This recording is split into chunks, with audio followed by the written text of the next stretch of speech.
ভাই, how is possible? এত সুন্দর পৃথিবী যদি এত সুন্দর হয়, তাহলে আল্লাহ তাআলার জান্নাত কত সুন্দর হবে। থাকবো না গো বদ্ধ করে, দেখবে এবার জগৎটাকে কেমন করে ঘুরছে মানুষ যুগান্তরে ঘূর্ণি পাখি। থাকতে চাই না আমি বদ্ধ করে, আমি দেখতে চাই আল্লাহর সৌন্দর্যকে, আল্লাহ তাআলার এই যে নিজের হাতে তৈরি করা এই পৃথিবীটাকে দেখতে চাই। তাই থাকবো না গো বদ্ধ করে, আমি দেখবো এবার জগৎটাকে। কারণ আল্লাহ তাআলা যে এত সুন্দর করে পৃথিবীটা বানিয়েছেন, সেটা যদি নিজ চোখে না দেখি তাহলে কিভাবে হবে। ভাই, হাউ ইজ পসিবল? এত সুন্দর পৃথিবী যদি এত সুন্দর হয়, তাহলে আল্লাহ তাআলার জান্নাত কত সুন্দর হবে।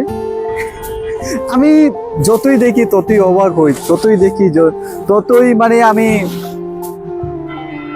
দেওয়ানা হয়ে যাই। এত সুন্দর, এত সুন্দর আল্লাহ তাআলার সৌন্দর্য, আর আমরা কি না পাপ কাজে লিপ্ত থাকি, খারাপ কাজ করি, আল্লাহকে বিশ্বাস করি না অনেকে।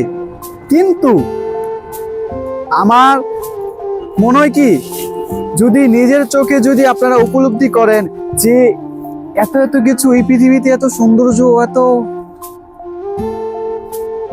সৃষ্টি করেছেন আল্লাহ তাআলা নিজের হাতে, এগুলো যদি আপনি বিশ্বাস না করেন, তাহলে মরার পর আপনি কই যাবেন ভাই। তাই থাকবো না গো বদ্ধ করে, দেখবো এবার জগৎটাকে, নিজের চোখে দেখতে চাই পুরো পৃথিবীটাকে। যদি আল্লাহ তাআলা কবুল করেন, ইনশাল্লাহ পুরো পৃথিবী ঘুরবো কোনো একদিন। সবাই আমার জন্য দোয়া করবেন। এই 2025 সাল শেষ করে একটি বছর আমাদের লাইফ থেকে চলে গেছে, আমাদের মৃত্যুর দিকে একটি বছর সামনের দিকে এগিয়ে যাচ্ছে। যতই দিন যাচ্ছে ততই আমাদের মৌতের দিকে আমরা চলে যাচ্ছি।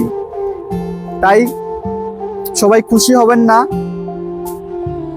যে আমাদের লাইফ থেকে একটি বছর চলে গেছে। অনেকে দেখবেন অনেক মজা মাস্তি করতেছে।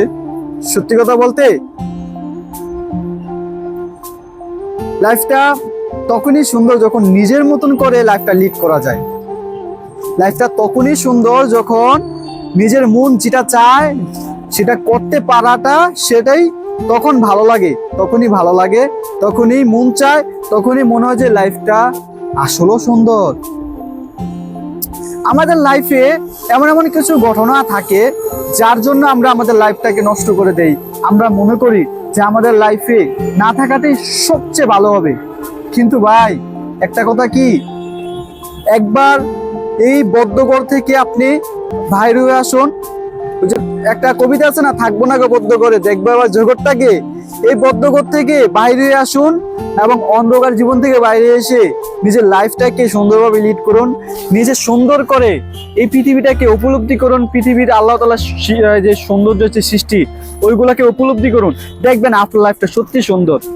কি একটা মেয়ের জন্য, কি একটা মানে নিজের যখন টাকা পয়সা থাকে না, তখন নিজের লাইফটাকে শেষ করে দেন যে আমার লাইফে আর কি আছে, নাই টাকা পয়সা, নাই আমি ভালোবাসা মানুষ পাইলাম না, না ফ্যামিলির ইয়া পাইলাম না, মানে এভরিথিং সব মিলে আপনার অবস্থান এখন খারাপ।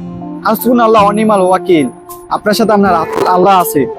আমরা এটাও জানি না সকালে ভোরে যখন পাখি তার আদারের জন্য বাইরে হয়ে যায়, তার রিজিক আল্লাহ তাআলাই করে দেন। আমরা কেন এত টেনশন করি, কেন আমরা এত চিন্তা করি যে আল্লাহ তাআলা তো আছেন আমাদের জন্য। সবাইকে একটা কথা বলতে চাই, এই পৃথিবীতে সবচেয়ে বড় মোটিভেশন হচ্ছে আমি আল্লাহর উপর ভরসা রাখি, আমি আল্লাহর উপর ভরসা রাখি এবং রাখবো, এবং যতদিন বাঁচি ততদিনই আল্লাহর উপর আমার ভরসা আছে যে ইনশাল্লাহ ভালো কিছু হবে। আমার আল্লাহ আমার জন্য ভালো কিছু রাখছেন, এটাই সবচেয়ে বড় মোটিভেশন। সবাই ভালো থাকেন, আল্লাহ হাফেজ।